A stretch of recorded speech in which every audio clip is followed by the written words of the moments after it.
Welcome everybody. Thank you for being here at this webinar with me, the security chapter leader of ING Belgium. A small introduction of myself. I am Glenn ten Kate. I am active in the world of security for more than 10 years. I started my career when I was like around 13 years old, playing a lot of Unreal tournaments and gaming, and you know the drill, how we all start our IT career. And basically I got a bit bored with that, only playing games, so I started to investigate more. You had these aimbotters and hackers online who could cheat and had automated systems for shooting people. Basically, I joined them, built my own aimbot when I was 13 years old, and yeah, that is really when my hacking career started. Of course, I used this knowledge over the years I gathered for good, and now I teach people. I do a lot of penetration testing, mobile security, web application. I'm very familiar with the whole DevSecOps. I'm also a software development trainer, co-founder of DevDev, and also one of the co-authors together with my brother of an open source project. It's called Owasp, the Security Knowledge Framework. Um, I want really to use all the knowledge we gathered over the years, and we put it in this presentation to really help you guys, because especially in the certain period in this time where we are, and when we call DevSecOps or SecDevOps, or we're talking about the new way of working, it is quite a challenge for the developers, how to approach certain things, because there are a lot of pitfalls and problems that are laying around the corner to get to the next step of software development.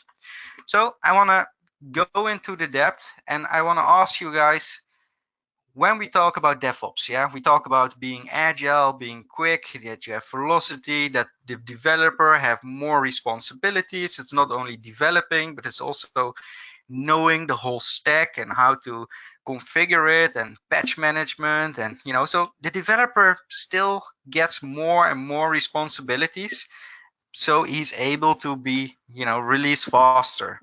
Also, if you look at the whole infrastructure part and the configuration management, it's all starting to be code. So software, it's going to be code. Everything is going to be code nowadays. You build with Terraform your whole network stack, your whole network surface. And how do you do it? With software. So those are already kind of challenges for the DevOps. But now, of course, we have a couple of challenges with SecDevOps. I want to ask you guys, what do you think about the challenge the new SecDevOps persons have? Because there are a lot of those. And the big challenge that currently have is all these new technologies and new things they have to consider. That's already hard, those new technologies to learn. But of course, there's always that problematic thing called security. The true challenge of SecDevOps is how to implement security in your DevOps way of working, where we have a software development lifecycle that can technically, you can technically release maybe 10, 20 times a day, but how do you implement security in that? So what I want to do is I want to, in this webinar, go through the whole software development lifecycle, pointing out that what you should and already have implemented, that it works really well, but on the moment that you have like 10 or 20 releases a day, or maybe a couple of releases a day, you are stuck because you cannot do the security part in the SecDevOps way of working. So I'm gonna show you guys, explain what the pitfalls are of this software development lifecycle, and also show you what the correct path is to follow to improve this challenge that we have and counter it.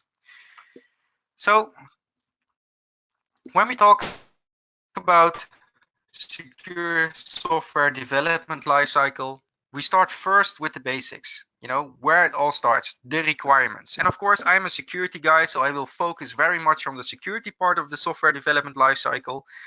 Like you have your non-functional requirements, your functional requirements, and whatnot. But of course, every software development lifecycle, should start with security requirements. So what type of security requirements is being pushed from the company you work at. I hear a lot of times developers saying, there are no real requirements from a security point of view, you know. And that is also when, for example, there's a penetration test being done or a secure code review being done, that those things will pop up. You can see that the quality of the product is not that well because of no security requirements being used up front. So it's a big impact if you don't have those. Some of the companies, they do have something, but it's a very minimalistic thing and not really adding, the in-depth quality that we would like to have from a security point of view. When we talk about software development lifecycle, of course, there's test automation as well. Everything is automated and test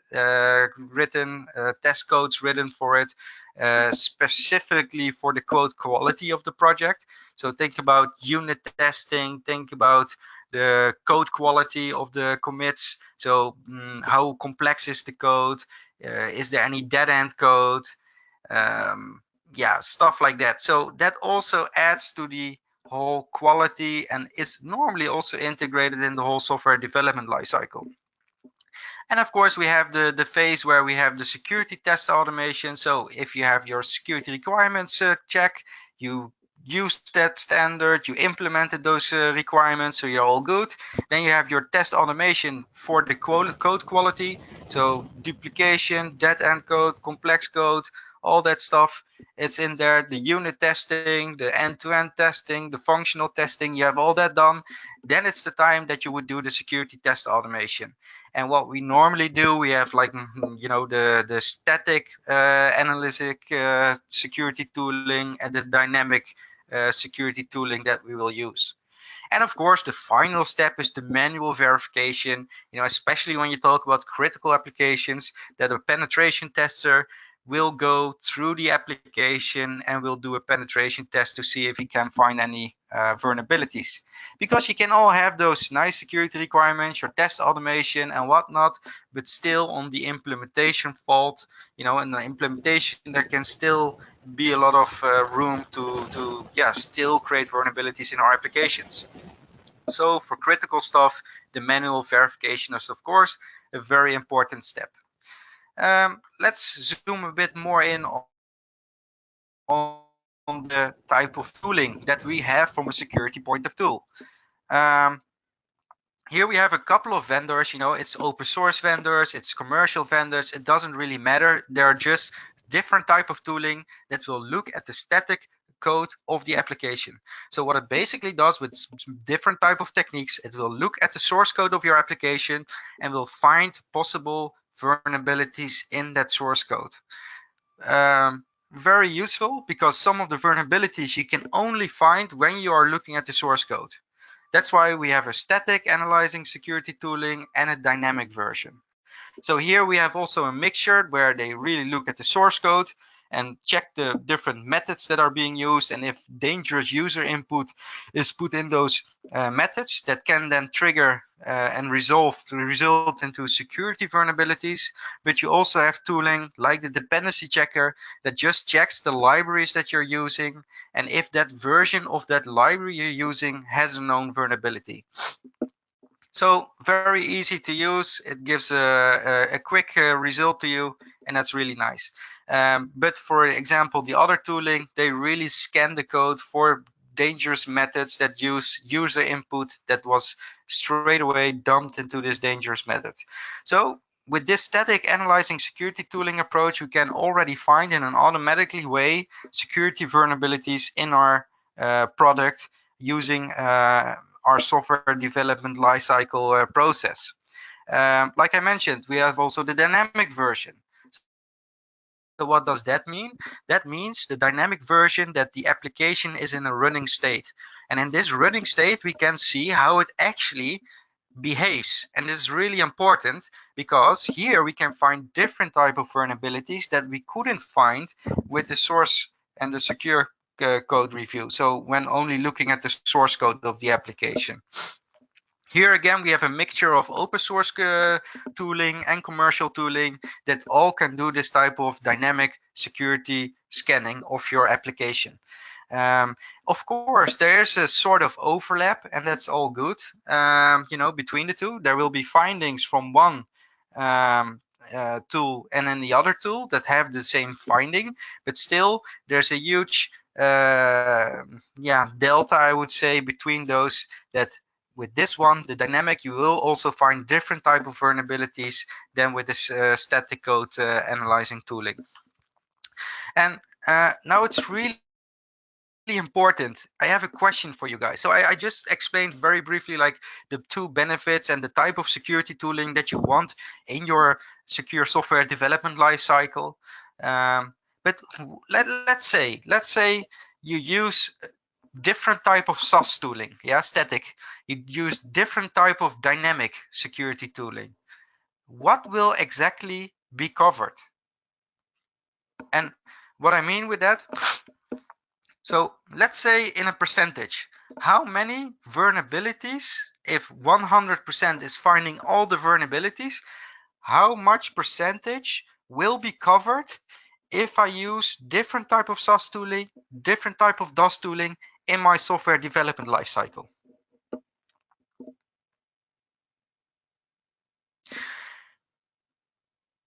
The question and the answer, you will not expect it, but the answer on this question is around 20% of all the vulnerabilities will be covered, will be found when you use multiple SAS and multiple DOS type of security tooling. So imagine only 20% of the vulnerabilities will be found. Because another thing that people don't realize, and these type of tooling, they are great. They add a really good extra value to your software development lifecycle, but it's a very thin safety net. And why I say very thin, because it only can find 20% of the vulnerabilities in your application. And for example, a big example is business logic. No application, no security tool can test for business logic vulnerabilities. None. This is only doable by creating threat models, yeah, sitting with the team and really think about how you can abuse the business logic. No tool can do this. So again, a huge list of all the vulnerabilities that can occur on business logic level, and for example, authorization bypasses and stuff like that, can simply not be found by static or dynamic type of security tooling. So it's very important when you use these type of tooling that you are aware of the limitations that they have. That's all. I mean, they add value, but they have limitations, and you need to understand what the limitation is so you can fill this gap with other means, so you can close that gap and get a higher coverage, be more secure. So here we have an example of a software development lifecycle where you would have those secure, those static and dynamic security type of tooling. So you have a project repository somewhere. It can be GitLab or GitHub, whatever. When the developer pushes his contribution to the repository, it will be triggered by Jenkins. Jenkins will then, for example, launch a couple of Dockers where the security tooling is running in. In this example, you will see here, we have a Docker container that's kicking off a ZAP Docker. And that will perform a dynamic scan on the web application and will try all type of injections. When this ZAP Docker scan has finished its thing, it will just be removed. The Docker container will be killed. The metrics will be pushed then back to the defect dojo, and in defect dojo we can do our triage and we can see the vulnerabilities, and that's also the place where we will validate all the findings. And on the last moment, when we are sure we validated all the findings, then they will be pushed into a Jira or in whatever project ticket management system you use. So this is the classical, secure software development lifecycle with a couple of tooling. All the tools, by the way, the Defect Dojo, the ZAP, and whatnot, they are all open source, so it's really easy to use. And So this is like a basic approach that all the companies now are setting up and developing. And like I mentioned before, yes, it's awesome to do this, but there are some pitfalls, and I want to show you guys the pitfalls so you can learn from it and make the decision if you think this is the added value, if it brings really the added value you expect. Because a lot of the things, what we now going to talk about is really a struggle. So one of the pitfalls is this: did you ever hear of false positives? Are you guys aware of it? What is that? What are false positives? So imagine you have an application, you put it into the next stage in the acceptance environment. You will run the dynamic version, dynamic security tool, the Zap Docker. It will scan your application for known vulnerabilities like cross-site scripting, SQL injection. It will push the metrics back to your vulnerability management system. In this example, it is Defect Dojo, and now you have a list of a couple of hundred vulnerabilities listed there as findings.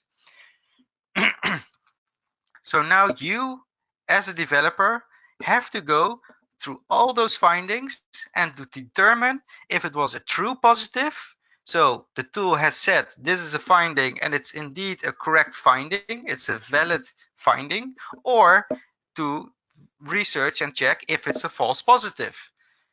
And that means that yes, the tool said it was a finding, but because the tool is not that smart, or the tool lack context, or numbers of reasons, it can be a false positive. So the tool said it was a positive finding, but in fact it's not. So this is very unfortunate that we have to really go through every finding to really see if it's a valid finding or not. So false positives, everybody who work with security tooling or trying to implement those will come across those. And good thing is that Owasp also has a nice project for this to make this visible. So what they did is they created a project called the Owasp Workbench. Yeah, good question. The Owasp yes, benchmark project.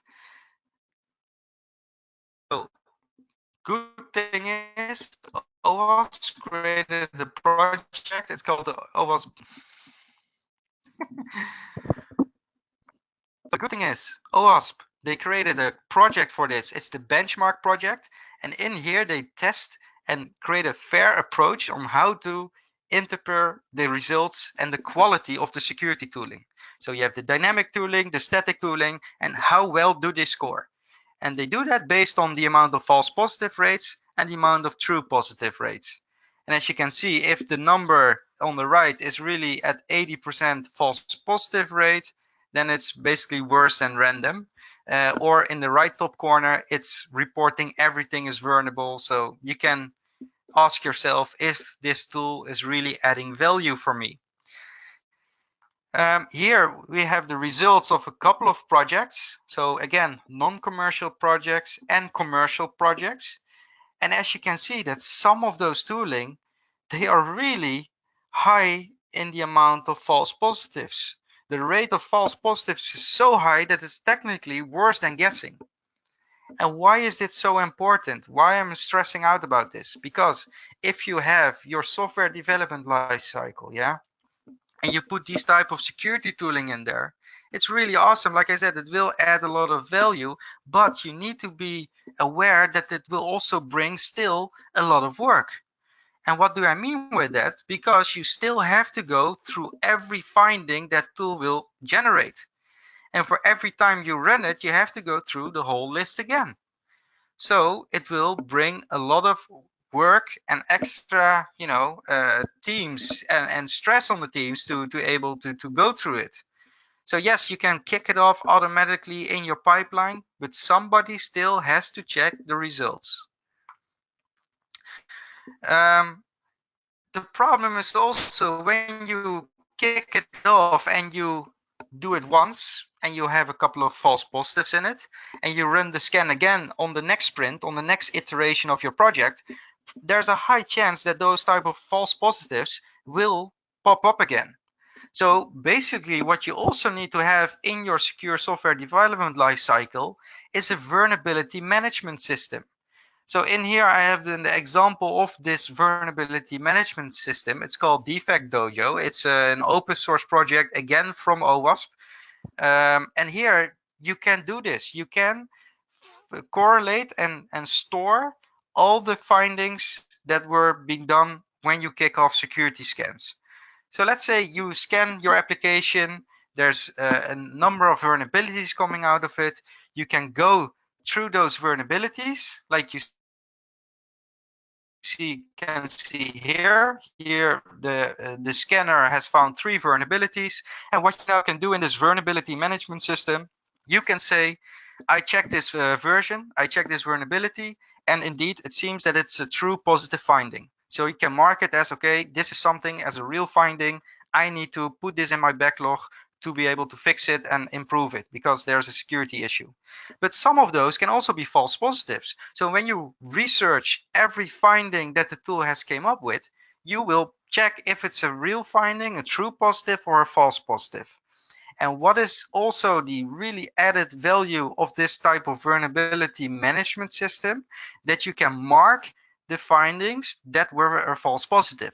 So that means when you do the scan a next time of the next iteration of your project, it will not bring up again all those false positives, because you don't want to be bothered with those false positives, right? You only want to see the deltas of what has been changed and if it's then a true positive or a false positive. So to have a vulnerability management system in your development lifecycle is crucial. Otherwise, it will already not work because developers will get screaming insane, going insane, because every time they have to go through a whole list and they know a big chunk of that list of those findings are all false positives. So what is then the added value for them to put so much effort and work into it and they gain so little?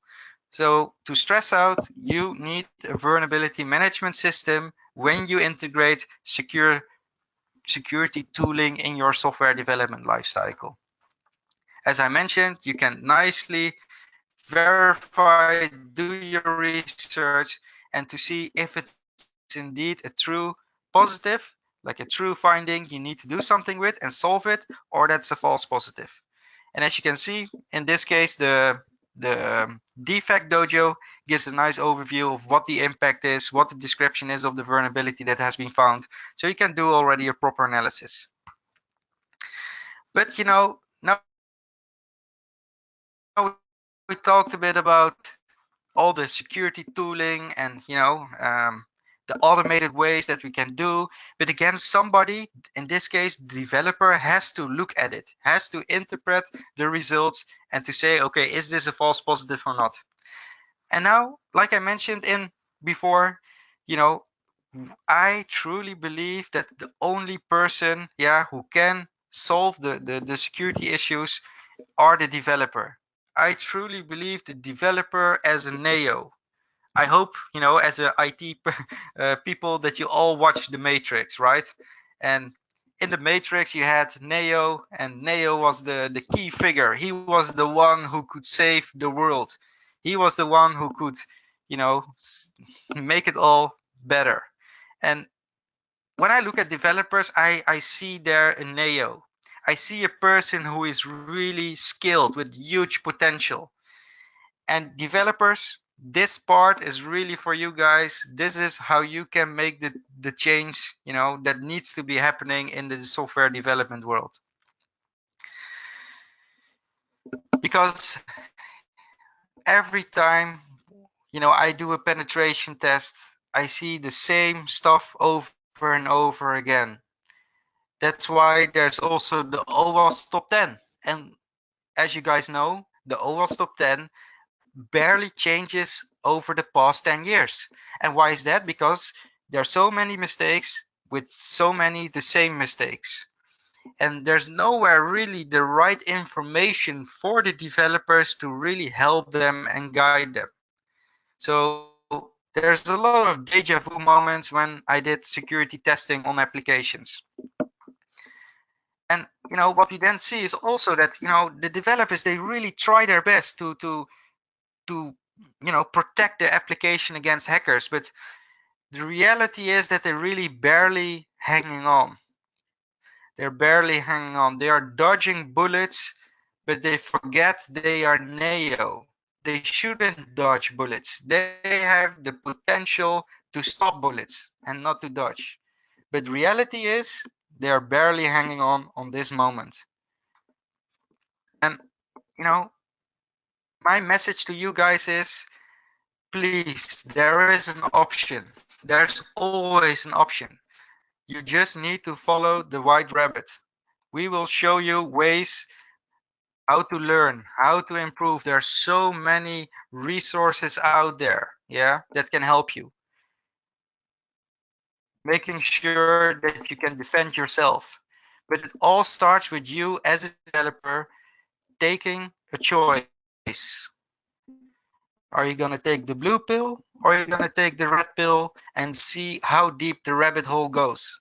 Because guys, when you want to do proper security and security by design, the devil is in the details. So you really need to go through all the way. You need to make the choice to be responsible for what you develop, that you have pride for it, that you develop, that not only works functional, yeah, and it works good and as intended, but it's also not hackable. And again, there are ways on how to accomplish this. And like I mentioned before, one of the most important things where it all starts with are your requirements. Yeah, what type of security requirements did you use and are you using when you're building an application? So here we have another great Owasp project, an open source project. It's called the ASVS. It stands for Application Security Verification Standard. It's a standard that's around 10 years old, used by military, government, financial, medical, healthcare, like all those institutes use it. And good thing is they also have different levels. So if you're just starting, yeah, and you want to improve your security, you start with level 1. Are you like a bank, or you need to create a really critical application? Then I would advise to already start with the level 3.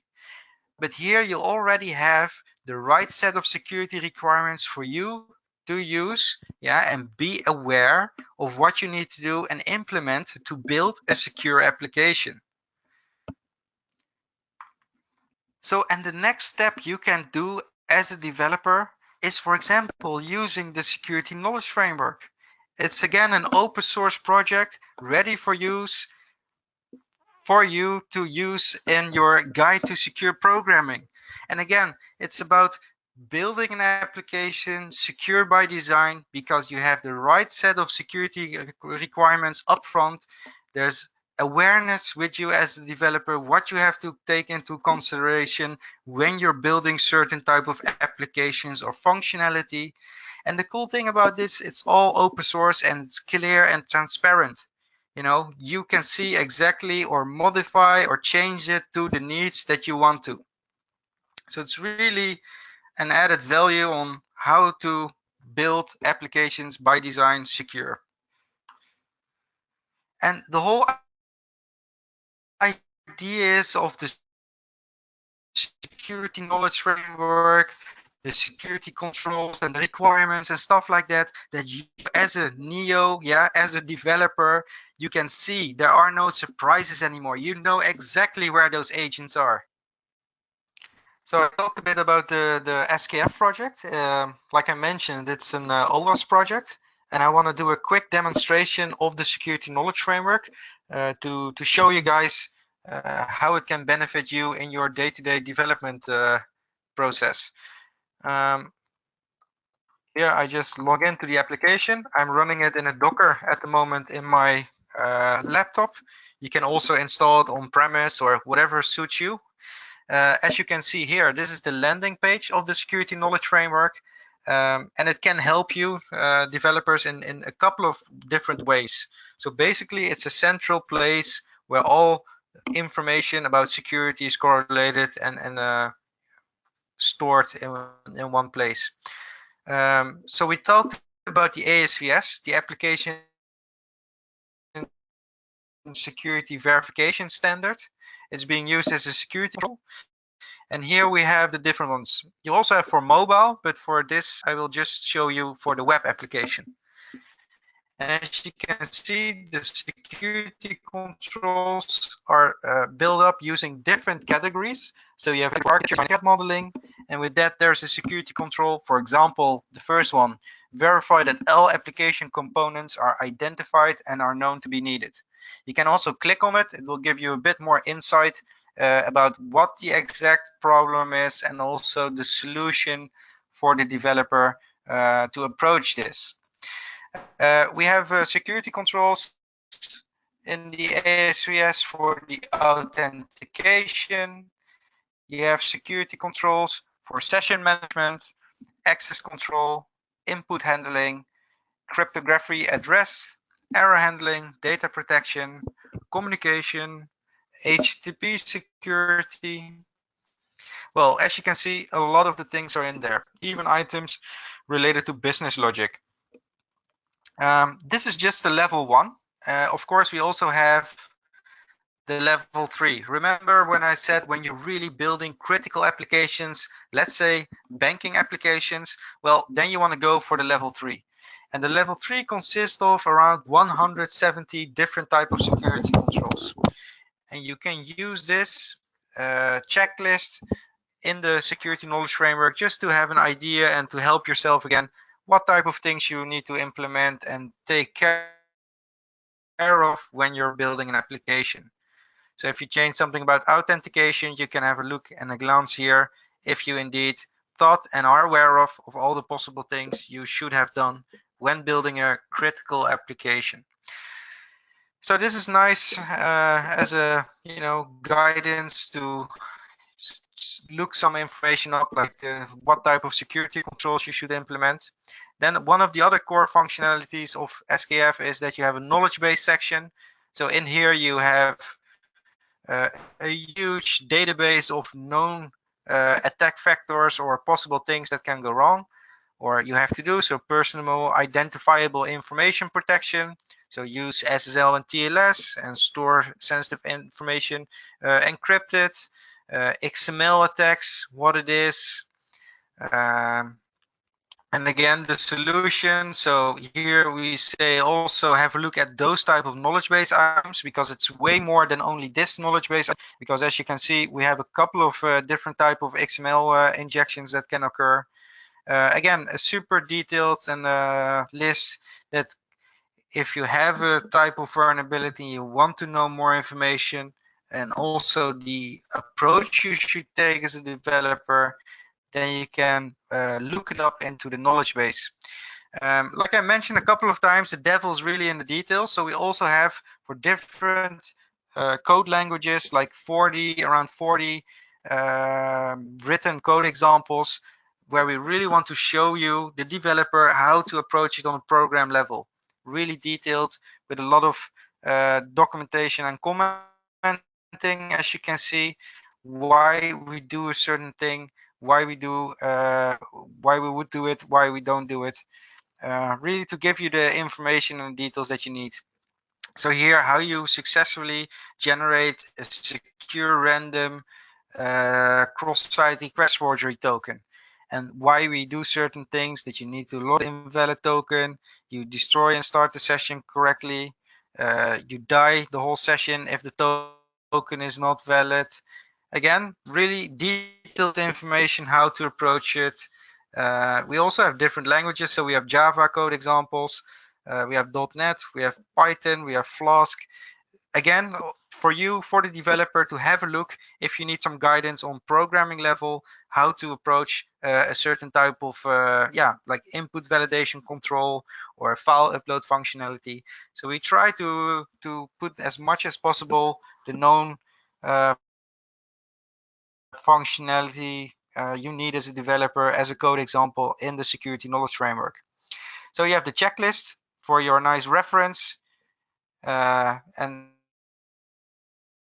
get information about the security controls. We have the knowledge, where you can request information on the spot about certain type of attack vectors, and we have the code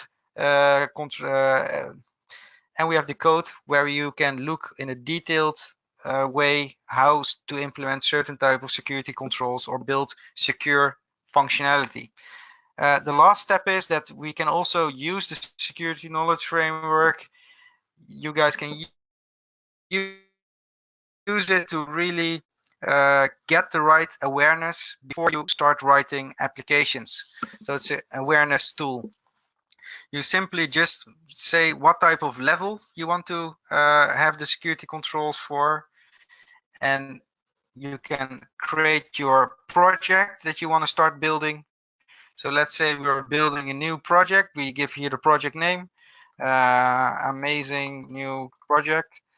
It's the first version, so it's version 1.0. We give the description of the project, and then we have a couple of questions being asked.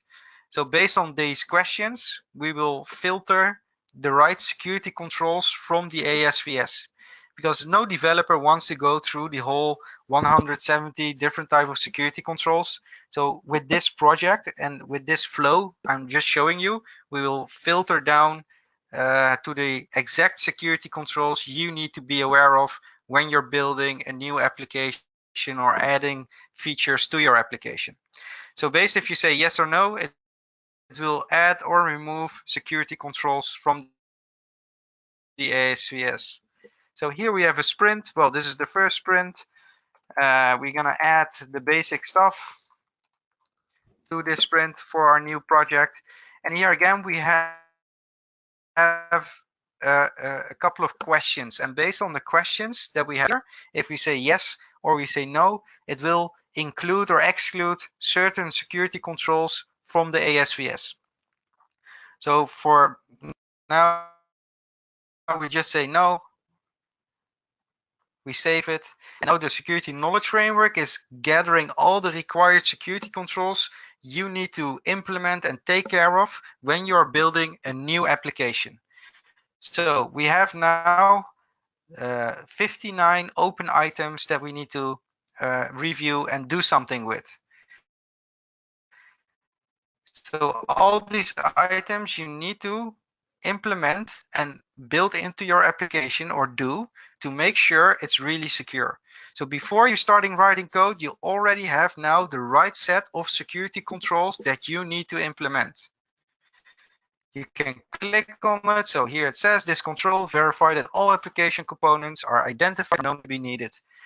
So what is the idea here? You identify all the application components. When you're building an application, you first want to map where you're placing the source files, libraries, executable. So it gives you a bit more in-depth knowledge. And you can say with status, yes, we did. Or you can say, no, we didn't, but we accept the risk. Just an idea. You can use it. As you can see, it's now put here. And you go through all the items. For your first project, for the first time you do this project and you use this, so for the first time you will fill in the questions, it will give you a lot of results. As you saw, it are like 59 type of items. Well, now we have 58 because we have one closed item. So it's still quite a lot of security controls you need to implement. But please be aware, this is only the first time, because a lot of things you need to set up once correctly at the beginning of your application when you build the application, and then you benefited from it for every other sprint and iteration you do over your project.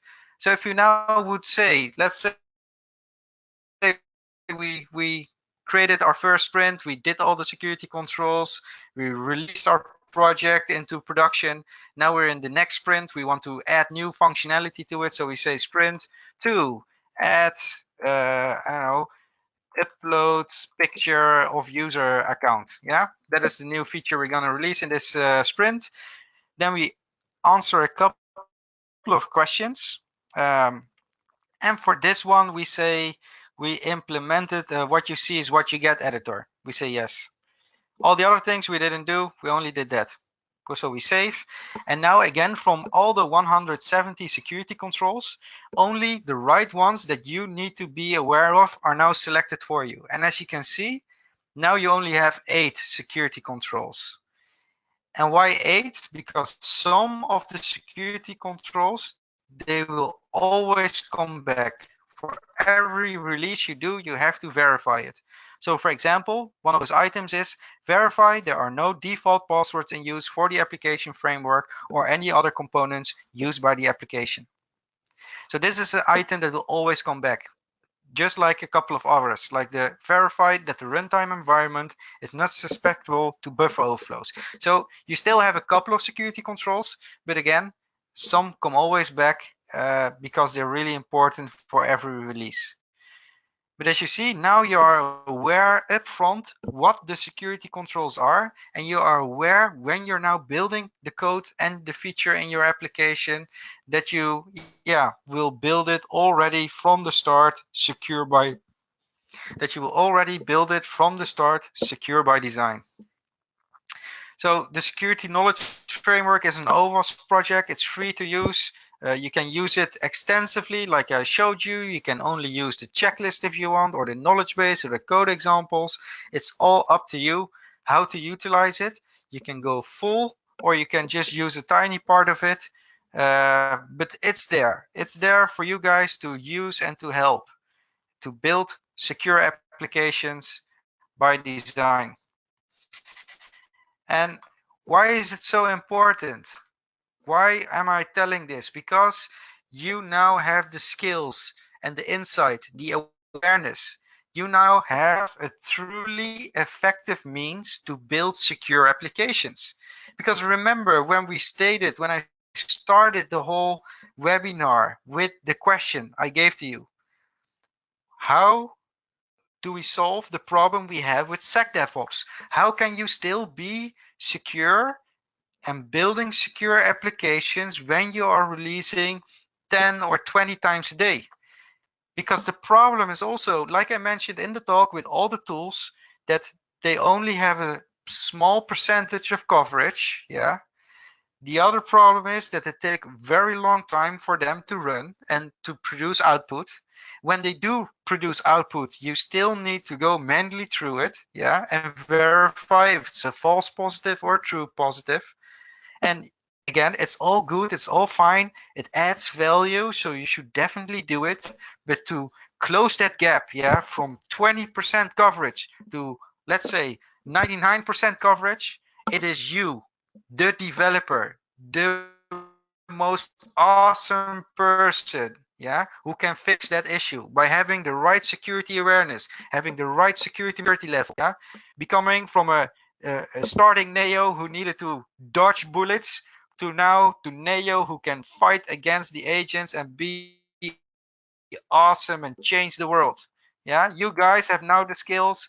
You guys don't have to dodge bullets. Yeah, you are the one. You can just simply stop the bullets because you are Neo. You are the solution to the problem we have.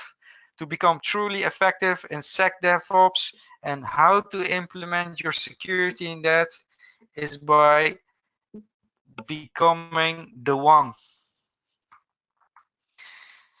And again, one thing is really important. If you see somebody struggling in your team, help that person. Yeah, share security knowledge, share these awesome principles and tooling. Really be an advocate, because you are only as strong as the weakest developer in your team. If somebody in the team doesn't get certain security concepts or design principles, please teach them, because if they pick up a feature, a change, and they are not aware, again, you have a big issue. You need to do this together as a team, have a way of working that everybody wants to do and stands behind. And yeah, that's the only way to really build secure applications, by design.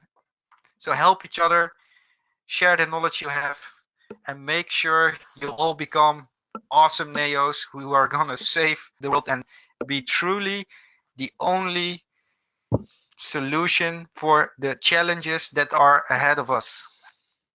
I thank you guys very much. I thank you all very much for listening to me. If you have any questions, I'm happily here to answer. And I hope you enjoyed my talk. Thank you very much.